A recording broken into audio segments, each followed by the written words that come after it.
Hello brothers, మీరు చూస్తున్నారు mister Azharuddin YouTube ఛానల్లో.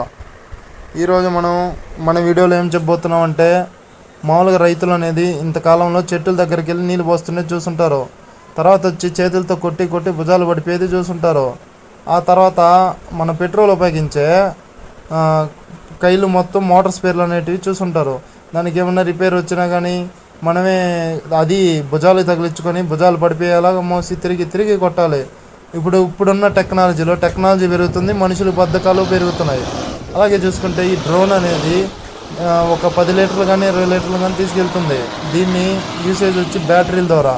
దీన్ని ఆపరేట్ చేయడానికి రిమోట్ కార్ ఎలా అయితే ఆపరేట్ చేస్తామో అలాగా మనకు ఒక పైలట్ అనేవాడు ఉంటాడు. ఆ పైలట్కి లైసెన్స్ కూడా అవసరం. ఆ పైలట్ దీన్ని ఆపరేట్ అనేది చేస్తుంటాడు ముందుకి వెనక్కి. అలాగే మన రైతులు వచ్చి పిచికారీ చేసిన ముందు అందులో పోయడమే, అంతేగాని డ్రోను గాల్లో ఎగిరి మన కయ్యి అంతా తిరుగుతుంది. మనకి ఎలా సార్లు కావాలో అలాగా పెట్టుకోవచ్చు అన్నమాట. ఇక్కడ చూడండి, మన పచ్చల పైరులో మన డ్రోన్ అనేది ఎలా పనిచేస్తుందో. ఈ టెక్నాలజీ పెరిగే కొద్ది మనుషులు సచ్చు తేలిపోతున్నారు. ఇది మనకి తెలిసిందే. మనం మొబైల్కి ఎక్కువ అడిక్ట్ అయ్యి రూమ్లో కొనుక్కొని మంచినీళ్ళు తాగాలన్నా కానీ దిగిపోవడం కష్టం ఉంది. అప్పట్లో చూసుకుంటే ట్యాంకీలు గింకీలు తెచ్చుకొని స్పేర్ మొత్తం కైలు తిరిగి చేస్తున్నాయి.